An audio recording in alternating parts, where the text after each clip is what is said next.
Hi there, this is Roderick from Toy Masters Video Magazine.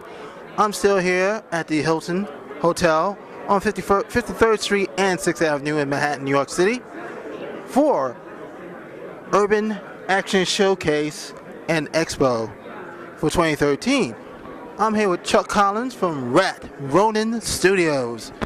Now, we haven't talked in quite a while, but I met Chuck here. He's at the show, so I'm going to let Chuck tell you about what's new coming from him, from his new studio, actually a new company called Rat Ronin Studios, because it was another name back then. So I'm going to let him do all the talking and also tell us about the new property, Dread Society X. So here he is, Chuck Collins. How's it going, man? All right. No, please. I wish. Yeah, I guess last time we met, it was a couple of years ago, and at the time we were known as it was different business partners, but we were known as enemy of the industry. But now we're Rat Ronin Studios. Me, along with my friend Keith Miller, who's the writer on most of the stuff, and our other business partner Richard Zeitler, who's our other go-to guy. But yeah, we have 3 books out now. One called Triborough Tales, which is our first book, our first publication that we did probably about, say, 3 years ago. And originally we had submitted it to Zuda, which was DC's online comic book contest thing or whatever. And we didn't win, but we got a lot of fanfare on there. A lot of people liked the book, so we just decided to keep going with it.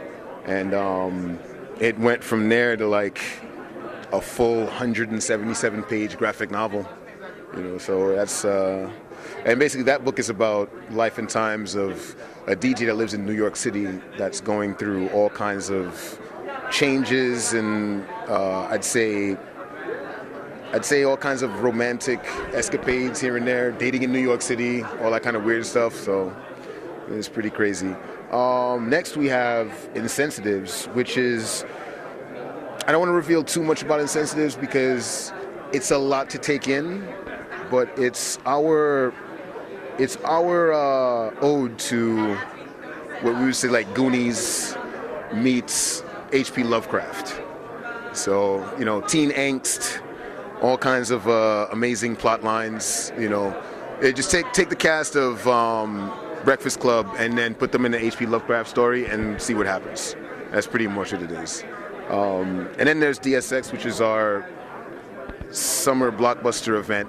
It's just basically a sci-fi, post-apocalyptic drama that revolves around this character called Aza Khan, who is an individual that has an understanding of the way the world works. And he has very extraordinary abilities, but he's one of those kind of people who struggles with knowing way too much and understanding way too much and trying to bring himself down to our level to understand the way human beings behave. So he's not a human being. He is. He's probably what you would say the last point of human evolution. What we aspire to be, what we will eventually become. The whole thing about DSX is the story of a person that has an understanding of the way the entire universe works, but being the only one that's enlightened throughout a whole entire population that isn't, can get a little crazy. So that's pretty much what that is. And that's pretty much it. DSX is being made into a live-action film, being directed by R.L. Scott, who's a brilliant director based out of L.A. He has a film coming out right now called Call Me King, which I just saw the trailer to, and it's absolutely amazing. It's off the chain. I don't know if you want to put a link to it, but I'll give it to you later. It's off the hook. Yeah, but yeah, that's going to happen right now, and we've been talking about it for a while, and pretty soon we'll see what happens. That's all that we're doing. So I want to thank Chuck here from Rat Ronin Studios. I'm Roderick from Toy Masters Video Magazine, and I will catch you all later.